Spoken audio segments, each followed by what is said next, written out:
Amém, meus queridos. Pode sentar, toma o teu lugar.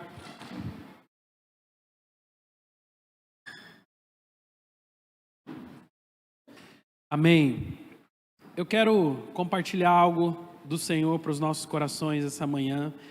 E, bom, se você tiver com a sua Bíblia aberta aí, você já pode deixar ela aberta no texto de Êxodo, lá no capítulo de número 3. Nós vamos dar uma visitada nesses textos e nós vamos falar sobre somos a resposta do clamor, né? Nós somos a resposta. Diga comigo assim: eu sou. Ou mais forte: eu sou a resposta do clamor. Você não faz ideia, mas você é a resposta. Bom, quando a gente para pensar isso, parece até um pouco absurdo. Vamos parar para pensar um pouco sobre a diferença entre anjos celestiais, né? Entre essas figuras espirituais tão nobres a que a palavra de Deus atribui tantas características abençoadoras, e nós, seres humanos, carnais, pecadores, falhos, né? Aqueles dos quais a Bíblia fala que temos uma natureza corrompida. Esse é você, esse sou eu. Coloque-se de lado de um anjo e tente se comparar com ele, e você vai realmente perceber o quanto você, o quanto eu somos pequenos e diferentes e estamos muito aquém da figura angelical que Deus estabeleceu nos céus, que Deus estabeleceu para que também pudessem ser os cooperadores daqueles que servem ao Senhor. Mas o que me intriga, e eu creio que isso talvez em algum momento já deve ter passado pela sua cabeça, né? É que quando eu leio a Bíblia, não é uma, não é duas, não é 3 vezes, são dezenas e dezenas de vezes a Bíblia não faz menção aos anjos como aqueles que trariam a resposta ao clamor do mundo. Pasme você, Deus instituiu o ser humano falho, pecador, como eu e você, para sermos a resposta do mundo. E eu fico me perguntando: Senhor, mas não era mais fácil o anjo? Não era mais fácil um ser celestial atribuído de muitos poderes e de muitas características celestiais para vir e destruir e com autoridade? Sabe, quando olho para as Escrituras, quando olho para João 15, por exemplo, quando estão lá os discípulos naquele processo de construção do seu caráter, da sua vida em Deus, e aí vem o Senhor Jesus e fala para eles assim: não fostes vós quem escolhestes a mim, mas eu vos escolhi para que vão e deem fruto. Interessante isso. Eu nem escolhi isso aqui. Além de não me sentir adequado para ser uma resposta ao clamor, eu nem escolhi. Sabe, às vezes eu fico pensando: Senhor, seria mais fácil, né? Eu fiz, antes de receber o chamado de Deus, eu comecei a fazer a faculdade de processamento de dados. E eu fiz, 6 ou 8 meses de curso. Na época eu pensava, trabalhar com o computador, trabalhar com alguma coisa envolvendo informática ali, que era uma área que eu gostava muito na época. Eu estava realmente muito empolgado, e aí vem o Senhor e acaba com a minha alegria. Eu te chamei para um propósito, eu te chamei para um lugar específico, e às vezes eu olho para trás e falo: o que será que teria sido a minha vida escolhido o caminho do processamento de dados, ao invés da teologia, ao invés de caminhar ali na igreja? Sabe, às vezes eu me sinto inadequado. Eu falo: Senhor, eu não consigo mudar as coisas, eu não tenho condições, a minha humanidade, as minhas características humanas, elas são extremamente limitadas. Mas entenda uma coisa: Deus, pela sua graça e misericórdia, E aqui que entra assim aquilo que nós entendemos ser a onisciência de Deus. O Senhor que conhece todas as coisas. Ele vem e olha para pessoas comuns como eu e como você, pecadores, cheios de defeitos, ainda para ser transformado, para ser tratado por Deus, para ser curado pelo Senhor, e fala: eu estou chamando você.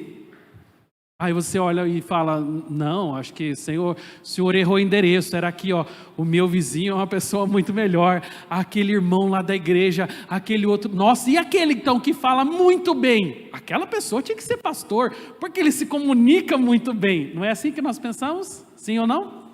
É. No fundo, nós estamos querendo dizer ao Senhor que nós não nos adequamos com esse lugar de ser a resposta. Mas eu vim hoje dizer a você, caso nunca ninguém tenha dito isso ainda para você, ou caso você mesmo sinta-se inadequado para o chamado que Deus fez para a sua vida, eu vim nessa manhã reforçar uma das mensagens mais importantes para o meu e seu coração. Você é a resposta. O que nós estamos vendo acontecer, entenda que anjos podem cooperar, mas anjos são somente cooperadores. Quem realiza a resposta do Senhor sou eu e você. A resposta para o que está acontecendo agora lá no Oriente Médio, ainda que o Senhor esteja no governo e Ele tenha todo o domínio e Ele tenha todas as possibilidades de mudar pela força do seu poder, o chamado é para que eu e você. Porque pensamos, ora, às vezes bate sobre nós aquele sentimento, mas eu vou conseguir mudar o mundo? Talvez não. Eu já me deparei muito com esse questionamento. Às vezes eu tenho assim uma vontade tão grande de mudar o mundo, de falar por que o mundo não pensa o que é correto, por que as pessoas não fazem o que é correto, por que existem guerras, por que existe tantas aflições, por que existe tanta ofensa, tanta maldade, para dar uma vontade de mudar o mundo assim, apertando um botão. Eu sei que eu não posso fazer isso, eu sei que você não pode fazer isso, mas uma coisa nós podemos fazer: mudar as pessoas e a realidade que está à nossa volta. Isso você pode. Porque eu já vi pessoas com ímpeto de justiça, às vezes até bem intencionado, mas no lugar errado. Por exemplo, são pessoas que às vezes, assim como eu, são pessoas que ficam pensando: eu não tolero a injustiça, eu não tolero a maldade, eu não tolero a corrupção. E muitas pessoas são assim, elas são intolerantes a todo mal, a toda corrupção, a tudo que acontece no mundo que é ruim, mas não são capazes de fazer nada à sua volta. Eu quero mudar o mundo, mas eu não mudo nem a minha família. Eu quero mudar as nações, eu quero que as nações pensem corretamente, mas eu não sou capaz de aconselhar um colega de trabalho. Eu não sou capaz de abrir a minha boca para ser a resposta do clamor de tantas nações para aquele que está próximo a mim. E é aqui que começa a mudança do mundo. A mudança do mundo, ela não começa sobre uma perspectiva macro. Ela começa sobre uma perspectiva micro. Quando eu primeiro sou mudado. Quando eu sou tratado, quando o Senhor fala comigo, quando o Senhor coloca algo dentro de mim que é uma inconformidade com o mundo que nós vivemos, então o passo que eu dou para glorificar o Senhor é o passo de ser a resposta. Ah, mas eu não posso, eu não tenho tempo, eu sou inadequado, eu não sei falar bem. Olha, nós somos especialistas, preste atenção nisso que eu vou dizer a você. Eu e você somos especialistas em dar desculpas. Ninguém como ser humano é tão hábil nessa arte. Quantas pessoas, por exemplo, hoje vão ter uma boa desculpa para dizer: eu não fui no culto que estava chovendo. Sim ou não? Porque nós somos habilidosíssimos na arte da desculpa. Agora você vai falar assim, esse é o mal da nossa geração. Não, isso já nasceu, é parte da corrupção humana, é parte dessa natureza pecadora que não quer assumir o lugar de responsabilidade em Deus, que não quer assumir o seu chamado, que não quer se colocar na presença do Senhor, mas é uma geração que quer, na verdade, terceirizar, né? Nós somos pessoas que sempre queremos terceirizar a responsabilidade. Desde Adão isso. Senhor, foi a mulher que tu me deste. E aí quando indagada Eva, Senhor, mas foi a cobra. E assim tem ido até hoje, um transferindo a culpa para o outro, um jogando a batata quente para o outro, um falando que o outro na verdade é quem teria que agir, reagir, falar ou fazer. Mas não, entenda uma coisa, Deus te chamou para a mensagem dessa manhã e poderia ter muitas outras pessoas aqui, mas Deus queria falar com você, é com você que Ele quer falar hoje. É com o seu coração, é lembrar você da importância que tem de você assumir o seu lugar e dizer e entender de uma vez por todas, eu sou a resposta ao clamor das nações. Tem muita gente clamando hoje, tem muita gente não só em Israel, tem muita gente não só na Palestina, tem muita gente não só na Ucrânia, tem muita gente não só nos países que hoje estão em guerra, tem muita gente nos países que hoje estão vivendo momentos de trevas, momentos terríveis, mas tem muita gente incluindo alguém da sua família, alguém do seu trabalho, um vizinho, às vezes até um colega da igreja, sabia disso? Pessoas que estão clamando por uma resposta, Senhor, eu preciso ouvir, eu preciso de direção, eu preciso de algo que me ajude a viver os sonhos e as promessas do Senhor.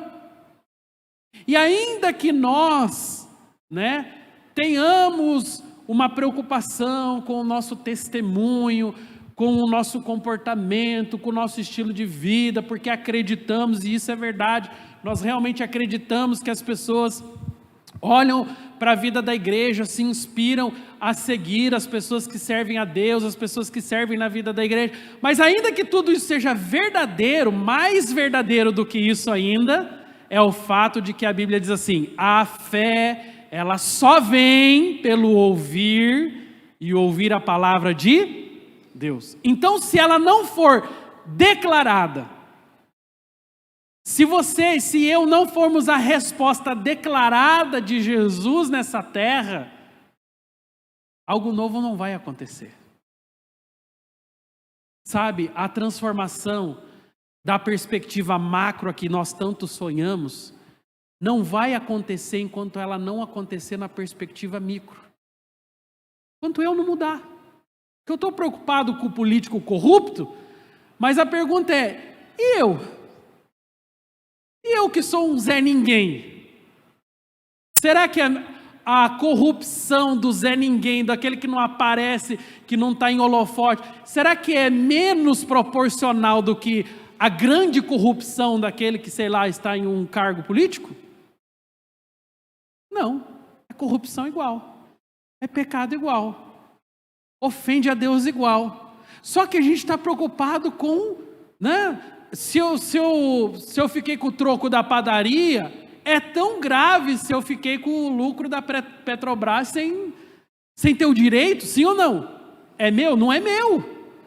Então essa é a perspectiva micro, da qual muita gente pensa, isso aqui não faz diferença nenhuma, como é que as pessoas vão comparar o roubo de milhões com o roubo de, sei lá, 10 reais? E essa mentalidade tem levado as pessoas a entrar num lugar de conforto, de tipo assim, só quem muda é os grandão, É só o presidentão, é só o fulanão de tal, é só aquela pessoa. Não é verdade isso. A verdadeira mudança, ela nasce na perspectiva micro, de o confronto interno do Espírito Santo, quando ele vem revelar para você o que está errado na sua vida, e você dá o primeiro passo, que é: Senhor, eu vou me posicionar na minha fé. Eu não vou aderir à desgraça do mundo, eu vou aderir à graça de Deus. E isso vai começar a mudar algo dentro de você, que por sua vez vai mudar algo dentro da sua esposa, que por sua vez vai mudar algo dentro dos seus filhos, que por sua vez vai mudar algo dentro do coração daquele seu colega de trabalho, daquele seu colega de faculdade, e assim por diante, porque tudo nasce no nosso coração. A Bíblia fala: de onde vêm rumores de guerra? De onde vem a maldade? Senão do coração humano. Tudo nasce aqui. É aqui que nasce. Então, eu queria hoje, mudar essa mentalidade que o Hamas tem, de aniquilação do Estado de Israel. Mas eu não posso mudar lá, só que eu posso mudar aqui. Porque começa aqui, para que um dia chegue lá. Mas como todo mundo tem essa mentalidade só de mudança em grandes perspectivas, ele nunca muda o que é pequeno. Eu me preocupo com a fome na África, mas eu não me preocupo com a fome espiritual das pessoas que estão ao meu redor, incluindo a minha própria família, incluindo o meu próprio cônjuge, incluindo o meu próprio filho. Eu não estou preocupado. E você entende que nós temos às vezes preocupações incompatíveis com a verdadeira realidade de mudança que Deus quer fazer? E é aqui que nasce as nossas desculpas. Porque quando eu sei disso, quando eu aprendo que para mudar o mundo, primeiro eu preciso me mudar, e se eu não aceito isso muito bem, se eu não compreendo isso através do Espírito Santo, aí começam as desculpas. Agora eu estou fazendo faculdade, né? Agora eu estou no meu melhor momento profissional. Agora eu tive bebê, né? Agora agora eu tenho que cuidar dos meus filhos.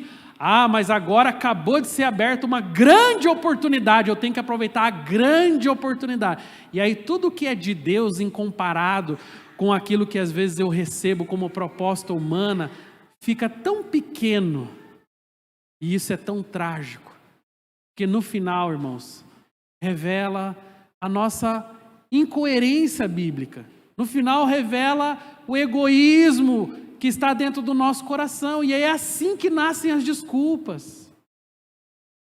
A adequação, biblicamente falando, não pode ser o motivo pelo qual as pessoas dizem sim ou não a Deus. Olhe para o chamado dos apóstolos.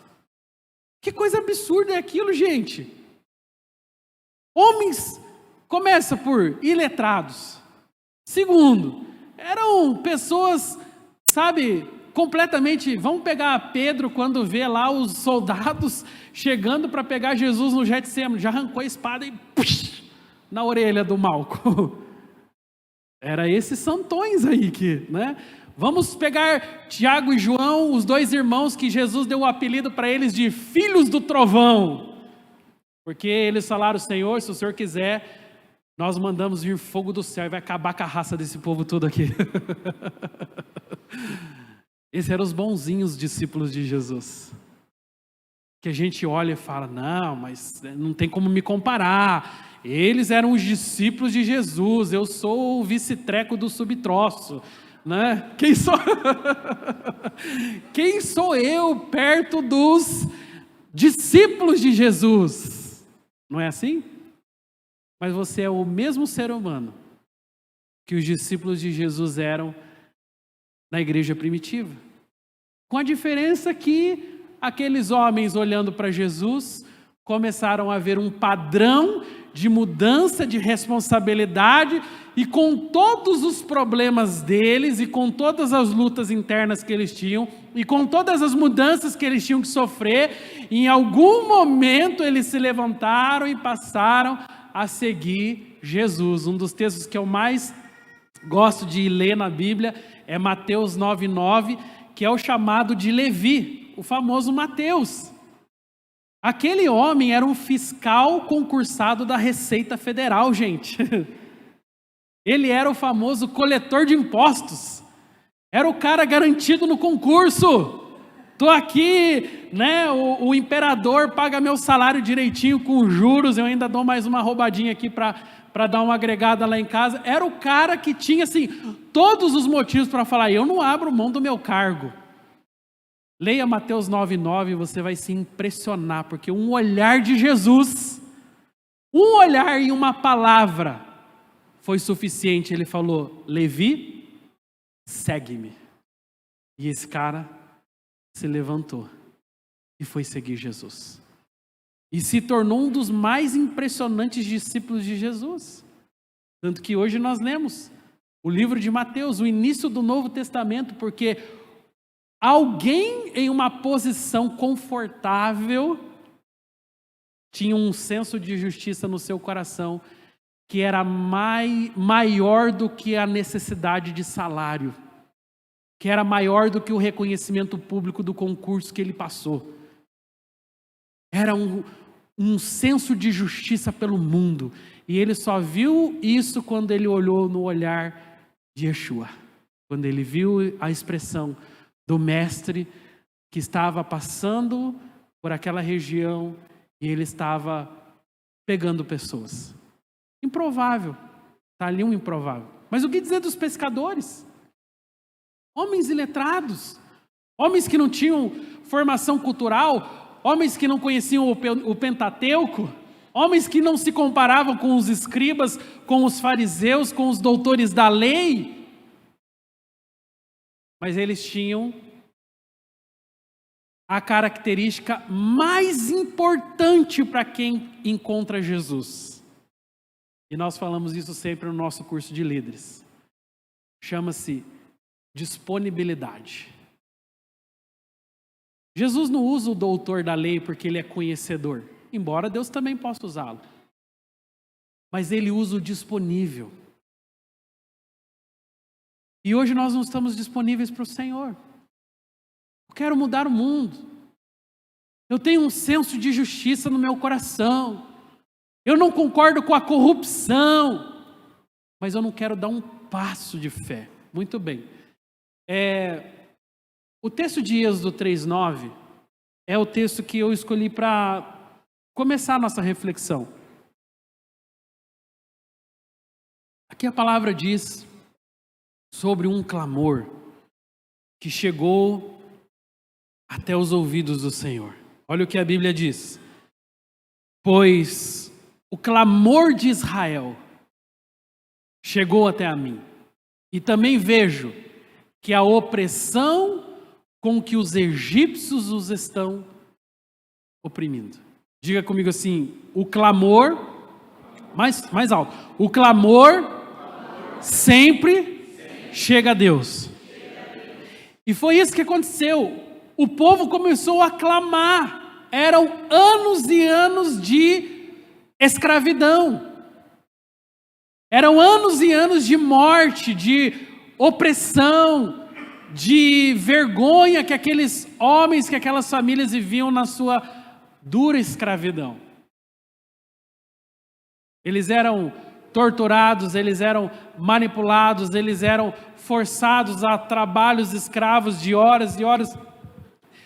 Aqueles homens, eles estavam sendo castigados. Agora, uma das coisas que nós precisamos entender, e isso é muito comum quando você vai lendo a história bíblica, é que Deus, ele não aceita adoração de escravo. Deus não aceita adoração de escravo. Deus precisava ser adorado, mas para que ele fosse adorado, ele precisava que o povo saísse da escravidão. Isso não é diferente do que acontece no cenário de hoje, embora não exista um faraó fisicamente falando, mas existe o faraó espiritual, que manipula e torna as pessoas cativas dos seus pecados E isso é uma escravidão tão grave quanto a escravidão a que os homens viveram lá no palácio e também em toda a estrutura de Faraó. Porque eles estavam cativos, tal qual muitos hoje estão cativos em pecado. E Deus não aceita a adoração de escravo. Então Deus tem que tirar o povo do lugar da escravidão, mas para que Deus tire o povo do lugar da escravidão, uma coisa precisa acontecer: clamor. Porque parece que é automático, né? Deus está vendo aqui o problema, então peraí, Deus vai vir com uma mão lá do céu, assim, vai pegar aqui o problema e vai resolver colocando ele aqui. Você vai entender que não é assim que funciona. O Bartimeu, cego, gritava: Jesus, filho de Davi, tem compaixão de mim. Bom, Jesus não era bobo. Ele sabia que Bartimeu era cego e mendigo. Jesus podia chegar no Bartimeu, colocar a mão, torna a ver. Pronto. Estava resolvido, sim ou não? Era o mesmo do que pegar o controle e colocar aqui. É assim que Deus trabalha? Ele chega na frente do cego e ele fala o quê?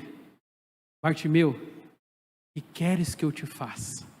Porque a resposta, o clamor, tinha que sair de alguém. O clamor tem que sair de dentro do nosso coração. Não é automático. Não é assim, Deus sabe o que eu estou passando, Deus conhece todas as minhas lutas, o Senhor está lá no alto vendo. Eu vejo esse discurso de muita gente, é o discurso mais equivocado que existe, gente. É como a lei da física, toda ação gera uma reação. Tiago, chegai-vos a Deus e Ele chegará a vós. Para que uma reação aconteça, uma ação tem que ser feita. E o nome dessa ação chama-se clamor. Nós temos que clamar. Nós temos que levantar a voz. Nós temos que orar, nós temos que buscar o Senhor, nós temos que acordar de madrugada, nós temos que viver em jejuns e orações, nós temos que buscar o Senhor no monte, nós temos que buscar o Senhor na célula, junto com amigos, frequentando vigílias e cultos e momentos, porque nós estamos buscando o Senhor. Esse é o clamor dos seus filhos. Não é automático. Então o povo viveu escravo muitos e muitos anos, porque eles aceitaram a escravidão. Porque eles se acostumaram com a escravidão, porque a escravidão virou para eles algo do tipo: é isso, a vida é assim mesmo, a corrupção é assim mesmo, o faraó é assim mesmo. Essa mentalidade que tinha sobre eles. Então o Senhor não podia intervir. Mas o dia que os filhos de Israel clamaram a Deus, algo começou a acontecer. Quem está entendendo a importância do clamor? Quando você clama, algo acontece. Talvez você esteja vivendo hoje em lutas, em áreas específicas da sua vida, e você está assim deixando no automático, como quem... Deus sabe o que está acontecendo comigo. Deus é Deus de justiça. Gente, eu vejo muito isso. O Senhor vai fazer justiça ao seu povo. Você está clamando. Você está orando, você está buscando o Senhor, você está dobrando os seus joelhos, você está declarando: Senhor, me salva, me ajuda, intervém, vem com teus anjos.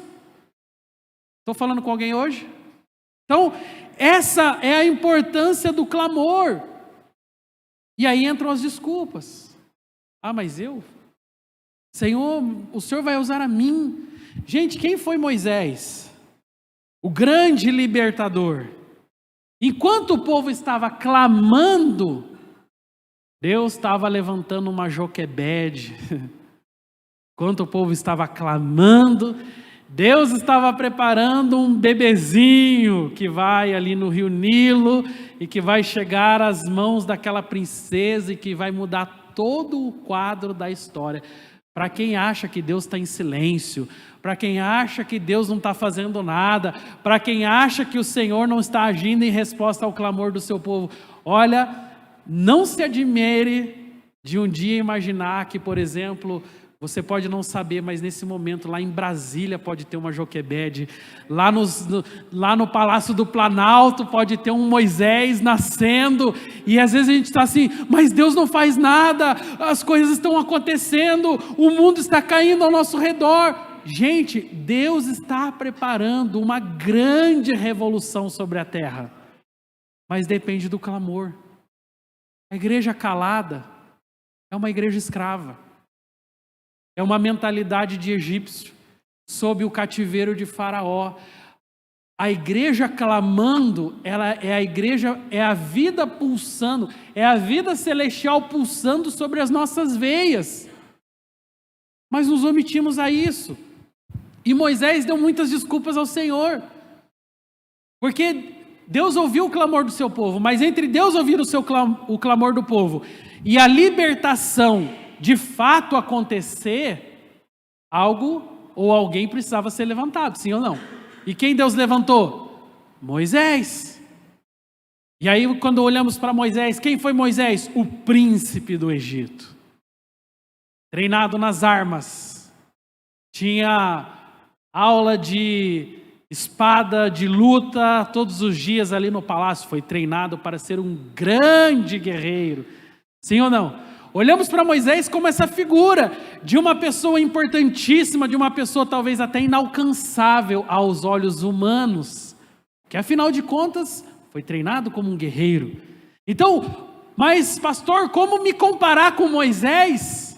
Eu, uma pessoa simples, uma pessoa do século 21, uma pessoa com, sei lá, com um DNA de simplicidade, eu não fui treinado na guerra, não fui treinado nas armas, eu não tenho características de príncipe, de rei. Quem sou eu comparado a Deus? Usou Moisés, porque afinal de contas ele era o príncipe do Egito. Essa é a forma que nós pensamos. Mas será que na prática era assim mesmo? Não era.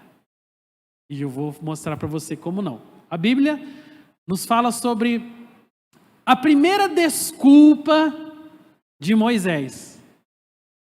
Quando Deus foi lá e chamou Moisés na sarça ardente. Quantos lembram dessa história? Moisés. El Moshe. Olha, Moisés, você vai entrar de volta nos palácios de Faraó e você vai declarar, e as pessoas serão libertas, e o meu povo está cativo, e você é o grande libertador de Israel. Moisés disse: quem sou eu, Senhor? Né? Com aquela cara de burrinho do Shrek, tipo tentando se esconder da responsabilidade. Quem sou eu para ir ao Faraó e tirar o povo do Egito? E essa é uma boa pergunta. Quem é você? Quem sou eu, afinal de contas? Temos ou não essa habilidade? Temos ou não essa incumbência dentro dos nossos corações? Quem somos nós, gente? Quantas vezes já me perguntei isso? Quem sou eu, Senhor? Deus mandar eu falar uma palavra, mas quem sou eu? Deus mandar, às vezes, interromper um lugar, uma situação, e me posicionar com uma palavra de autoridade, e às vezes dentro de mim vem a palavra: quem sou eu? Mas a resposta de Deus para Moisés, e para a minha vida também, e para você deve ser assim, foi simplesmente: eu irei contigo. Diga comigo assim: o Senhor sempre vai comigo. Consegue entender isso, irmãos? Deus não precisava ali gastar toda a saliva dele explicando para Moisés quem era Moisés. Até porque não precisaria de muito, né? Você veio do pó e para o pó você vai voltar. É só isso. Mas tem algo impressionante na resposta de Jesus. Ele não vai explicar matematicamente ou cientificamente a vida de Moisés, não! Ele só vai falar sobre o mais importante, que é a presença dele. Moisés, eu irei contigo, não temas. E aqui mora talvez uma das maiores desculpas dos seres humanos da nossa geração, porque afinal de contas, eu tenho muitos motivos para dizer quem sou eu. O que eu posso fazer? Afinal de contas, não está na minha alçada, não está sobre a minha esfera de controle, eu não consigo realizar. Quem sou eu? Você não precisa saber quem é você. E você não precisa de um título para ir. Você só precisa de uma coisa: saber se Ele está ou não com você. E aí, sim, se Deus não está com você, aí tem todos os motivos para temer. Porque na força do braço, né, no impulso da carne, ninguém realiza mudança nenhuma, transformação nenhuma. Eu só realizo algo, eu só consigo concluir algo, eu só consigo desbravar algo, eu só consigo dar continuidade em algo, eu só consigo avançar em algo se eu tiver completa certeza. Ele está comigo. Se Deus não está com você, dificilmente algo vai acontecer. Lembre-se que o chamado dos discípulos, Atos dos Apóstolos mostra muito bem isso, né? Aquele impulso por sair logo. Vamos lá então, vamos lá expulsar demônio. Vamos lá então, vamos libertar esses cativos, porque eles já tinham experimentado isso, né? Os 70 quando eles foram e voltaram com tantos testemunhos, Senhor, até os demônios nos submetem, e aí eles estavam lá, todo eufóricos para aquilo que Deus ia fazer, para a maneira que Deus ia usá-los, e aí vem Jesus e joga um balde de água fria neles e fala assim: ei, fiquem aqui, até que do alto vocês sejam revestidos de poder. Esse fiquem aqui era: espera aí que eu vou preparar vocês para ir. Mas eles foram revestidos de poder. E quando a graça de Deus, quando a graça superabundou o pecado daqueles homens, daquelas mulheres, daquelas pessoas que acompanhavam Jesus, eles começaram a entender e se mover. Mas tem algo visível aqui: Jesus estava com eles, Deus estava com Moisés, e é sobre essa ótica que o Senhor tem te chamado hoje. Todo e qualquer sentimento de inadequação hoje cai por terra por causa da importância de quem está ao seu lado. E quem está ao seu lado é o Deus dos exércitos, é o Jeová Sabaote. Ele luta as batalhas por você. Ele entende as suas frustrações, as suas guerras. Ele sabe do cenário que está ao seu redor ocorrendo no dia de hoje. Mas é Ele que te chama. Eu comecei esse culto dizendo que você é a resposta. E nós não queremos, porque tudo bem, agora Moisés sabe que Deus vai com ele. Beleza, agora, Senhor, maravilha, então o Senhor vai comigo mesmo? Vou. Combinado? Não. Como que eu sei que não? Olha o próximo verso. Eis que quando foram os filhos de Israel e lhe disser: o Deus dos vossos pais me enviou a vós, eles mesmos me disserem: qual é o seu nome? O que eu vou dizer? Não estava tudo certo. Moisés agora sabia que Deus ia com ele. Moisés agora sabia que a presença do Senhor estava com ele. Amém? Amém, que bênção. É suficiente? É. Ou pelo menos deveria ser. Mas Moisés, e agora que você começa a ver que Moisés era tão humano quanto a gente, que até então ele parecia ser o grande príncipe guerreiro do Egito. Mas espera aí, era um cara que dava desculpa. Ah, Senhor, mas quando eu for lá e eles perguntarem o meu nome, o que eu vou dizer para eles? Qual é a resposta que eu vou dar? Ah, Senhor, mas quando eu começar uma célula e eles fizerem uma pergunta teológica, o que eu vou responder para eles? Sabe essas preocupações tão pequenas que às vezes a gente olha e fala assim: meu, você já sabe, Deus está com você e pronto, acabou. Não fique preocupado com demais coisas. Não fique preocupado com o que você vai dizer, porque naquela hora Ele vai falar por você. O Espírito Santo vai usar a tua boca. É apesar de você. Está fazendo sentido para alguém essa palavra? Então, a resposta de Deus, mais uma vez, não foi assim, né? A resposta que Moisés queria. Disse Deus a Moisés: eu sou o que sou.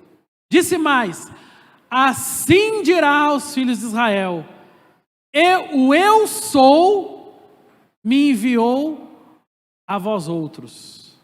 Não era o que Moisés queria ouvir. O que Moisés queria ouvir era assim: vamos lá então, pega o livro sagrado e pega as experiências de Abraão e vai lá fundamentar teologicamente que você é a pessoa escolhida e está assinado e registrado em cartório. Era isso que Moisés queria. Para ele não estava sendo suficiente, eu vou com você. Ele queria alguma coisa que ajudasse ele a provar para as pessoas que ele era o tal, que ele era o cara que veio para mudar, que veio para transformar. Mas Deus não vai fazer do nosso jeito. Deus tem o jeito dele. Às vezes você está esperando, não. Se Deus me der um sinal, hoje o irmão vai pagar meu almoço, daí eu aceito, Senhor, né? Gente, não fica esperando sinal. Na escola, a gente aprende o ABCD. Na Bíblia, a gente aprende a obedecer. É isso. Você aprende a obediência, Senhor, apesar de mim. Lembra Isaías 6? Senhor, sou homem de lábios impuros. Diz lá a Bíblia, né? No ano da morte do rei Uzias. Estude um pouco sobre o rei Uzias. E você vai ver como que a diferença de perspectiva era grande. Então, lógico, Isaías, o profeta, se colocou no lugar de inadequação. Quem sou eu, Senhor? Sou homem de lábios impuros, habito no meio de um povo de impuros lábios. Mas como que ele termina, gente? Mas, eis-me aqui, envia-me a mim. Ele disse que ele não era inadequado, ele estava assim, autoconfiante. Não. Quem disse que eu preciso de autoconfiança para obedecer? O que eu preciso é de fé. E fé, meus irmãos, entenda uma coisa, não é sentimento. Fé é obediência. Tem gente que fala, estou ficando arrepiado aqui, nossa, que fé que está entrando no meu coração. Fé não é sentir, gente.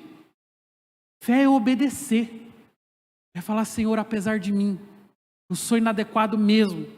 Nem eu acredito muito em mim.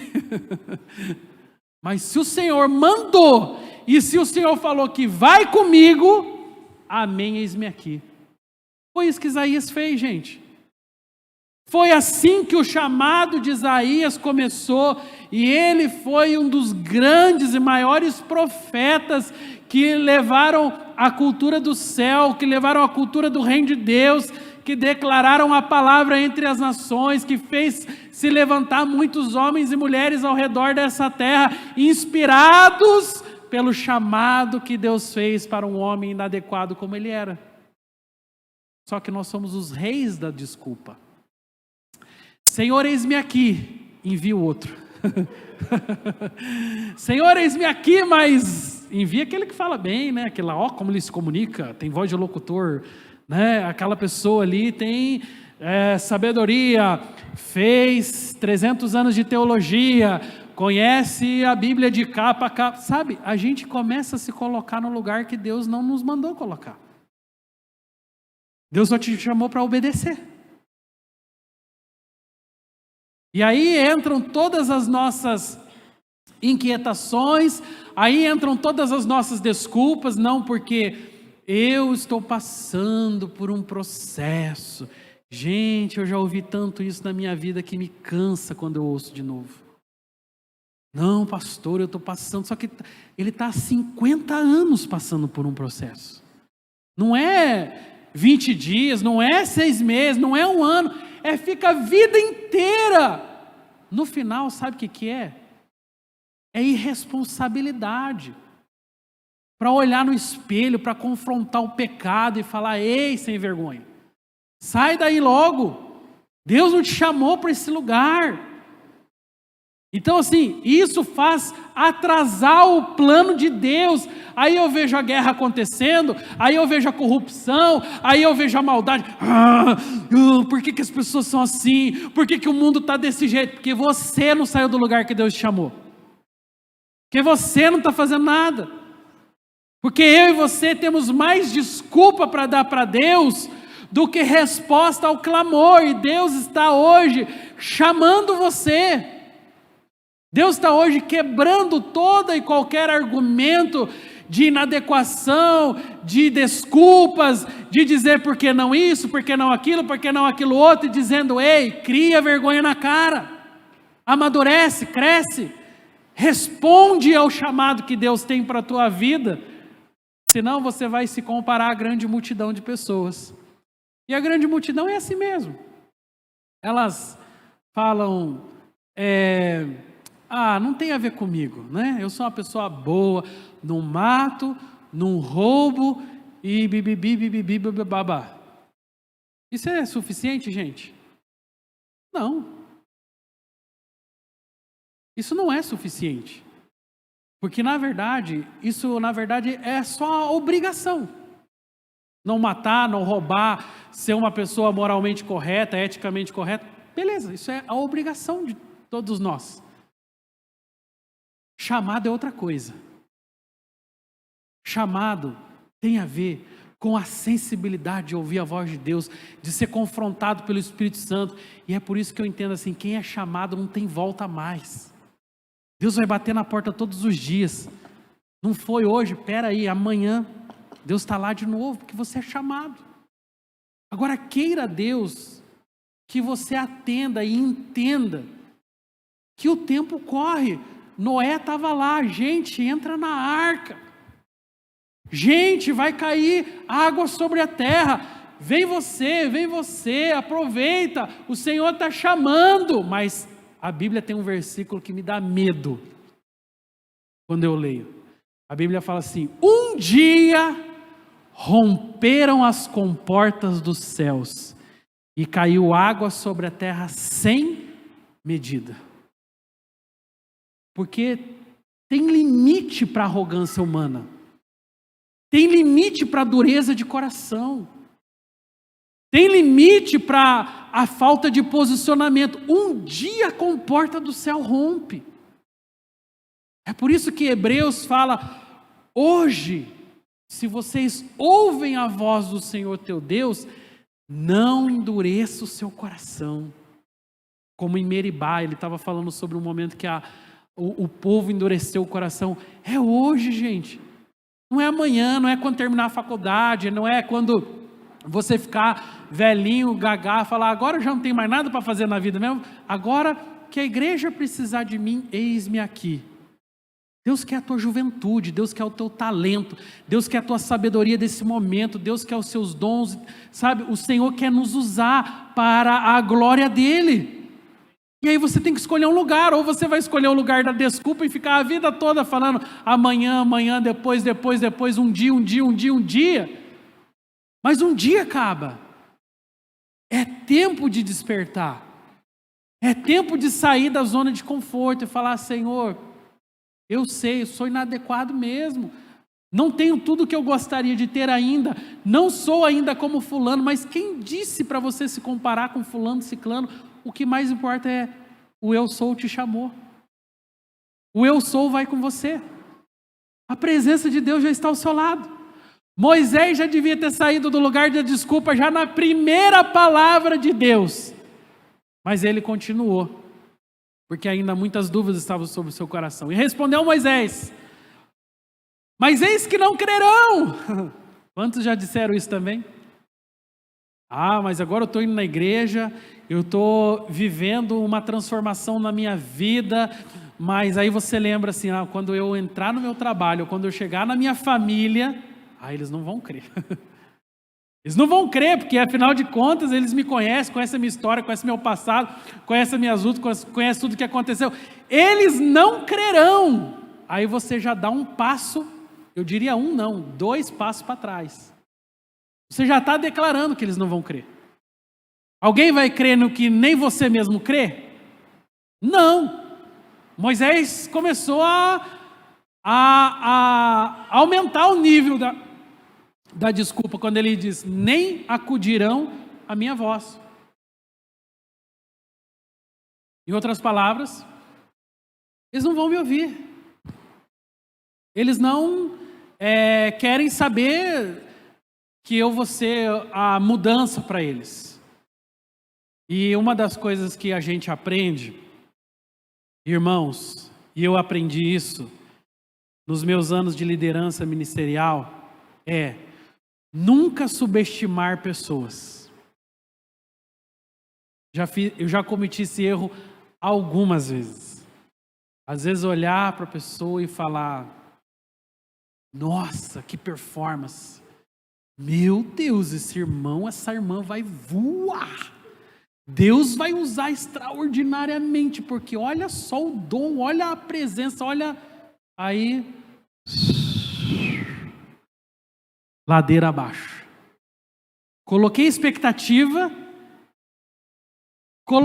coloquei algo sobre a pessoa que talvez nem eu mesmo entendesse sobre aquilo, mas não foi aquilo que eu achei que era. Ao passo que também olhava para algumas pessoas e falava assim, puxa, que dó, né? Esse irmãozinho, essa irmãzinha parece que não vai dar em nada. E às vezes me surpreendi que viraram grandes líderes na casa do Senhor, que começaram a se mover em Deus, e só o fato deles ouvirem a voz do Senhor e obedecer começou a mudar, e eu falo, meu Deus, eu nunca mais subestimo, Senhor, pessoas. Que eu não sei quem vai, quem não vai, eu não sei quem está ouvindo a voz de Deus, quem não está, eu não sei quem tá no lugar da presença, quem não está. Então eu sou só o profeta do Senhor aqui falando para vocês hoje, eu sou só o departamento de marketing dos céus, ou seja, eu tenho só o trabalho e a incumbência de comunicar, gente. Se Deus está falando alguma coisa e deixando você desconfortável, o problema não é meu. Você chega em casa, ajoelha e fala com o Senhor, que eu só estou falando a palavra dEle, que gera no nosso coração uma necessidade grande de mudança e transformação, e Moisés não estava entendendo isso. Pelo contrário, Moisés estava aumentando as desculpas. E aqui ele diz, capítulo 4, verso 8. Aliás, a resposta do Senhor, né? Se eles te não crerem e nem atenderem à evidência do primeiro sinal, talvez crerão na evidência do segundo. Sabe o que Deus estava falando para Moisés? Talvez não dá certo na primeira. Gente, eu não acertei na primeira. A minha primeira célula, eu já fiz célula de chegar assim, por exemplo, faltando 10 minutos para começar a célula, ajoelhar no banco ali, Senhor, será que não vai vir ninguém? Aquele sentimento de que assim, caramba, deu errado, acho que talvez eu não sou tão ungido assim, talvez eu não sou tão preparado. Meu testemunho com a igreja lá em São João do Ivaí, primeira igreja que eu fui pastor, que eu cheguei lá, que eu achei que tinha uma igreja, mas na verdade tinha lá um monte de teia de aranha nos bancos, e me preparei mais de 5 anos estudando e pensando, nossa, né, agora vou chegar lá, vou aplicar tudo aquilo que eu aprendi, bibibi, bababá. E aí quando chega lá, aquela frustração do tamanho do mundo. Eu achava assim que eu ia chegar numa igreja, né, que já tivesse ali umas 100, 200 pessoas. A igreja tinha 2 irmãs. E o primeiro dia do culto, quando eu cheguei e abri aquela porta de lata, assim, que foi ser porta de boteco, sabe? E entrei e vi as teias de aranha no banco. E eu vi que faltava, sei lá, meia hora para o culto e ainda o louvor nem estava lá. Os diáconos, a mídia, o som, cadê o pessoal da igreja? Era só eu e as 2 irmãs. Pois eu ajoelhei no banco. Pois eu me curvei ali ao Senhor e eu comecei a clamar a Deus e falar: Senhor, será que eu estou no lugar certo? Que nem sempre vai ser na primeira, gente. Por isso que o importante é obedecer. Tem gente que fala, mas eles não vão me ouvir, mas não vai ser do meu jeito.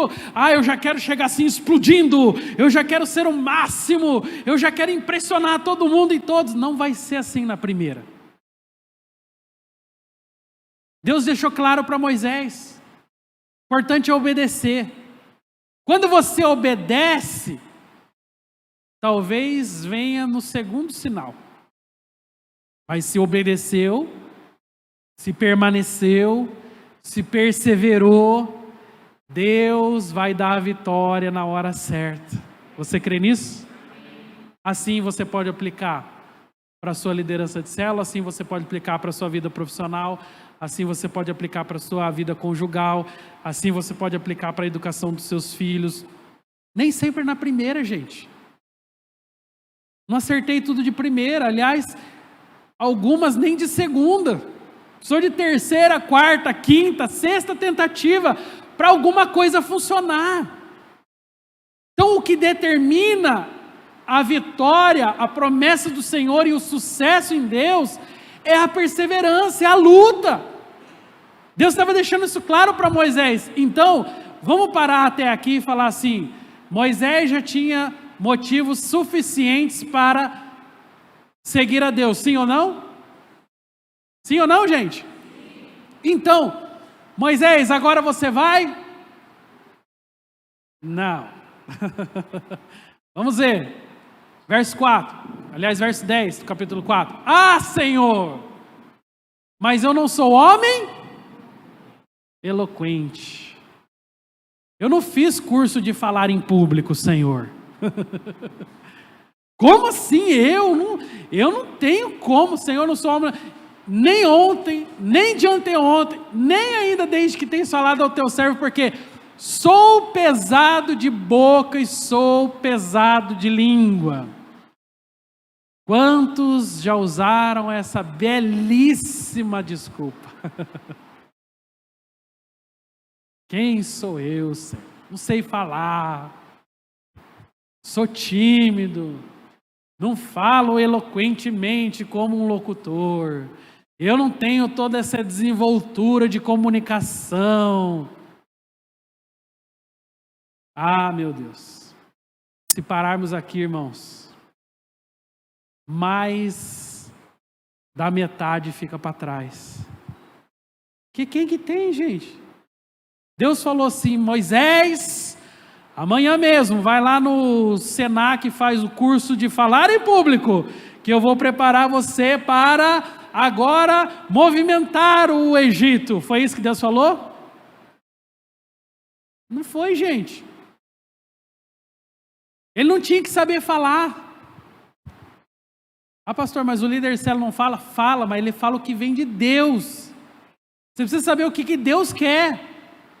O que Deus quer tratar. Por isso a sensibilidade é muito importante. Ouça a voz do Senhor. A resposta de Deus foi: quem fez a boca do homem? Quem fez o mudo ou o surdo? Ou o que veio cego?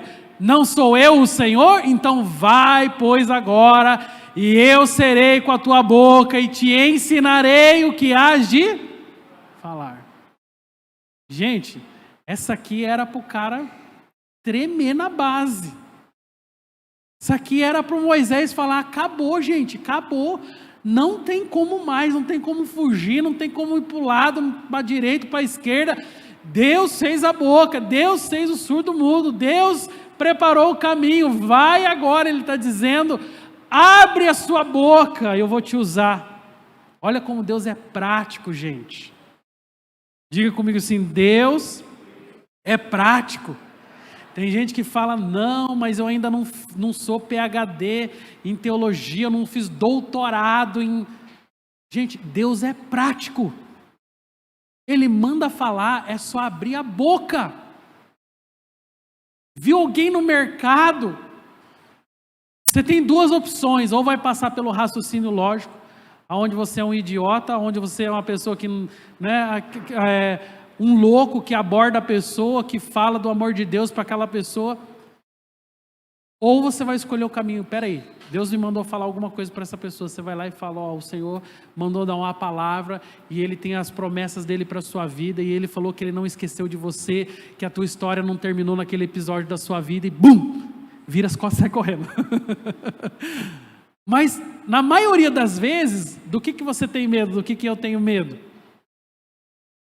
De se passar por retardado.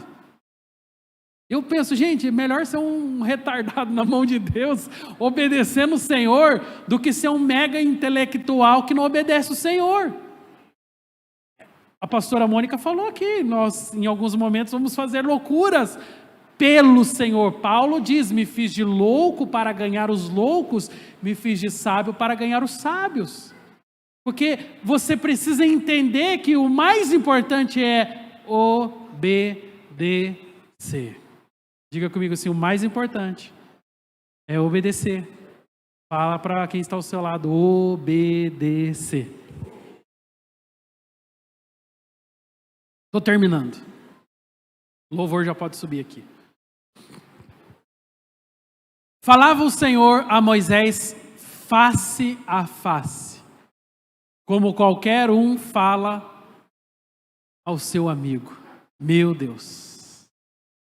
Então voltava Moisés para o arraial, porém o moço Josué, o seu servidor, o filho de Num, não se apartava da tenda.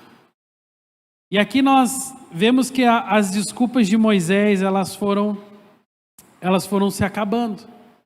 Que o Senhor mesmo falava com ele face a face. O Senhor mesmo tirava do coração dele todo o sentimento de inadequação. Hebreus 11, 24 diz, pela fé, Moisés, quando já homem feito, olha só, olha a mudança, gente. Pega o Moisés das desculpas lá no Egito, e pega o Moisés referido em Hebreus 11, que é o livro dos heróis da fé na Bíblia. Olha a mudança desse homem. Olha o que a obediência faz com uma pessoa.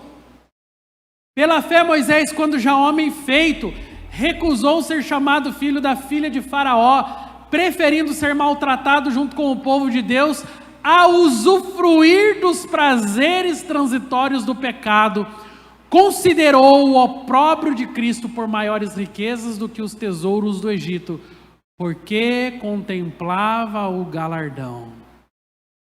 Já os olhos de Moisés aqui, no auge da sua maturidade e obediência, não eram os olhos de uma pessoa que ficava olhando a circunstância ao seu redor. Era a contemplação de algo maior, eterno. Há 2 domingos atrás eu preguei aqui sobre eternidade. Vocês lembram da dinâmica da corda, da mangueira que eu fiz? Quando Moisés entra nesse lugar de contemplar a eternidade, em comparação, lembra da mangueira?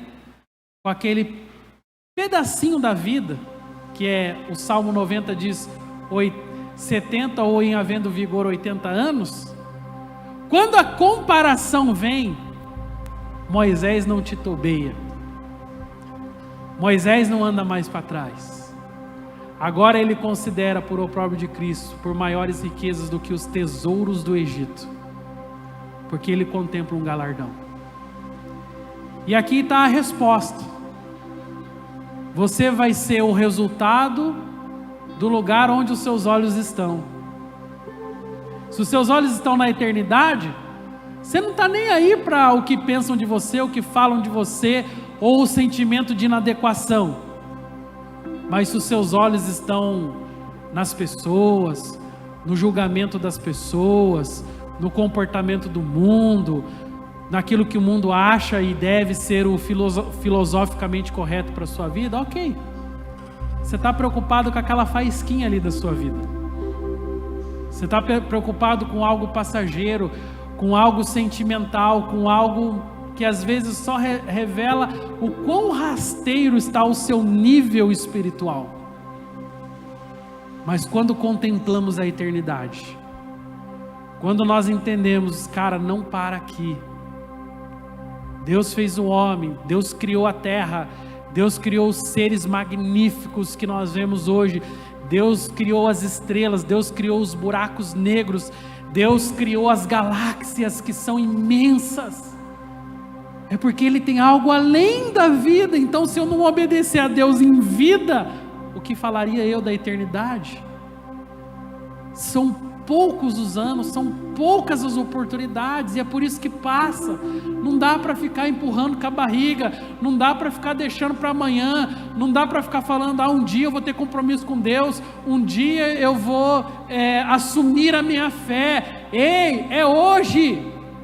Hoje, se ouvires a voz do Senhor teu Deus, não endureça o coração. Fala para Ele: Senhor, eu cansei, eu não quero mais viver de desculpas, eu não quero mais me esconder atrás das minhas melhores desculpas. E eu entendo que você às vezes tem boas desculpas. Esses dias atrás, estávamos eu e a Esther, o Pedro e o Rafa, a gente estava tomando um café ali na padaria chique. Aí a hora que a gente foi entrar no carro para ir embora, a gente fechou o carro, eu liguei o carro, e aí do outro lado, não sei se vocês lembram, ou agora é um pet lá, né? Mas estava em construção, era uma construção do outro lado da rua. Nós vimos um homem naquela construção, nós paramos ali o carro porque era impressionante o que a gente viu. O homem tinha um braço, era só o toquinho aqui do braço, e o outro braço era um pouco mais longo o braço, mas tinha, sei lá, só 3 dedinhos, metade dos dedos assim. E ele pegava, batia a massa aqui e mexia com esse braço, e aí ia lá, pegava o balde aqui, ó, ele forçava assim com o balde, ia lá e levava, e depois vinha aqui e batia de novo a massa e pegava com o balde, ia lá, e nós ficamos ali dentro do carro olhando aquela cena. E aí a Esther fez um comentário, ela falou: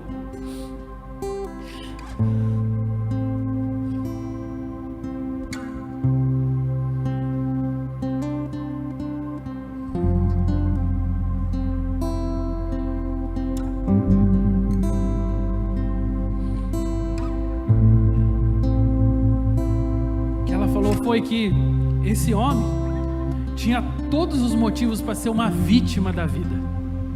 Se esse homem falasse: vou ficar pedindo dinheiro no semáforo, vou ficar em casa, porque eu não tenho 2 braços, talvez nós entenderíamos. Mas esse homem não aceitou ser a vítima. Esse homem está batendo massa com o toquinho do braço, ele está lá trabalhando, e ele podia estar encostado, ele podia estar numa posição de que é um coitado da sociedade. E hoje tem muita gente assim, pasme vocês, com um braço, com mão, dando uma de vítima, olhando para si mesmo e achando que, sabe, o mundo gira em torno do seu umbigo, das suas dores, dos seus problemas, e nunca sai do lugar, nunca vence, nunca se supera, está sempre com uma boa desculpa para dizer: agora não, mais para frente.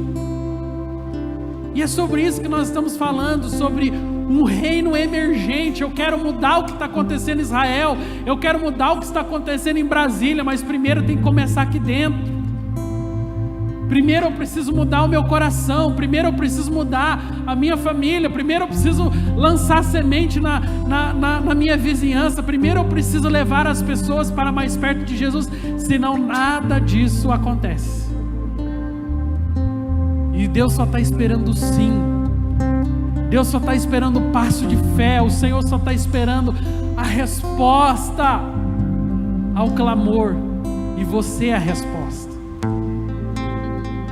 Você é a resposta. Deus te chamou para um lugar de adequação espiritual, ainda que isso seja inadequado aos olhos humanos. O que mais importa é se Ele está ou não com você. E assim como Ele disse: estou com você, Moisés, o Senhor manda te dizer essa manhã: estou com você também, homem e mulher de Deus. Estou com a sua casa, estou com a sua vida. Você tem tudo o que você precisa hoje para sair do lugar do vitimismo, para sair do lugar da inadequação e dizer: sim, Senhor, eis-me aqui, apesar de mim, usa a minha vida. Fica em pé, meu querido, queremos orar.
Eu creio que essa é uma oportunidade que o Senhor nos dá para sair dos lugares que limitam a nossa fé.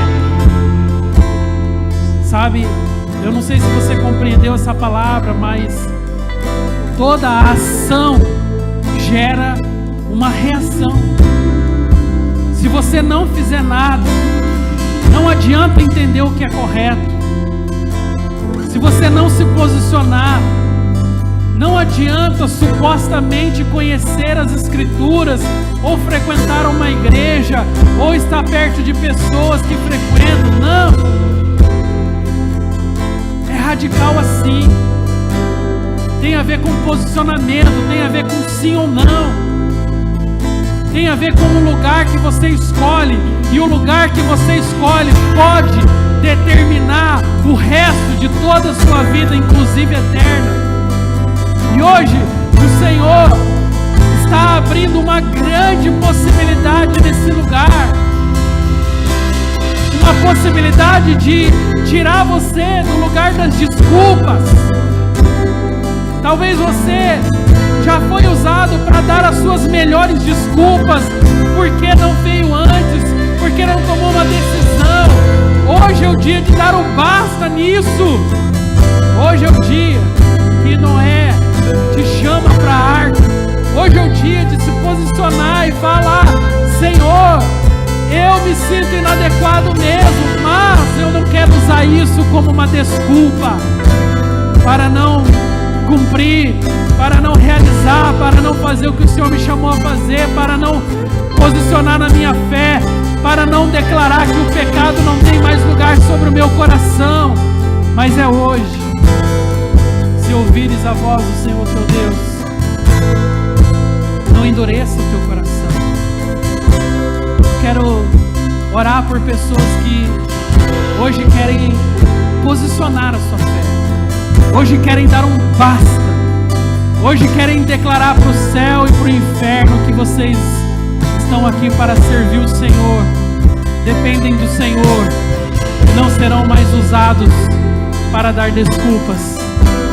Eu quero te convidar a vir ao altar, sair do seu lugar agora, e eu quero orar por você. Eu quero declarar que é um novo tempo, é uma nova estação, e que esse lugar das desculpas já não podem mais ocupar um lugar sobre a sua vida, sobre a sua história. Que o Deus de toda a criação, Ele está aqui hoje, Ele está te chamando para um posicionamento espiritual, para uma vida de entrega, uma vida onde você verdadeiramente estará debaixo da vontade do Senhor e não debaixo da sua própria vontade. Abra o seu coração para Ele nessa manhã. Abra o seu coração para Ele. Ele quer mexer, Ele quer tocar, Ele quer transformar, Ele quer ministrar a tua vida hoje. Ele quer mudar as circunstâncias, e tudo que você tem que fazer é dizer: sim, Senhor, eis-me aqui, Jesus.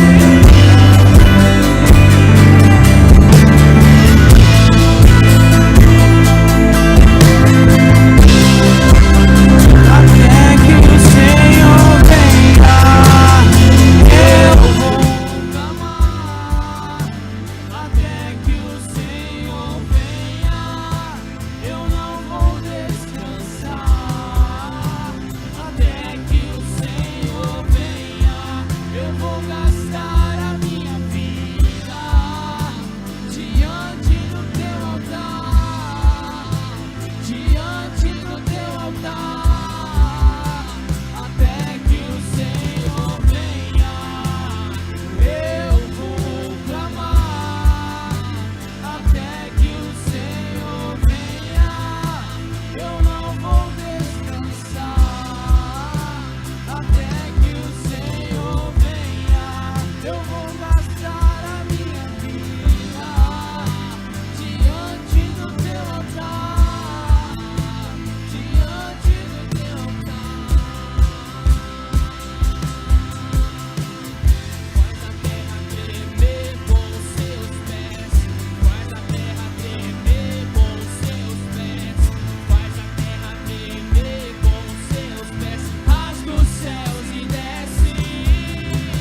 Jesus querido, essa manhã, Pai, nós abrimos o nosso coração, Senhor, para reconhecer as nossas limitações, para reconhecer, Senhor, a nossa falta de posicionamento,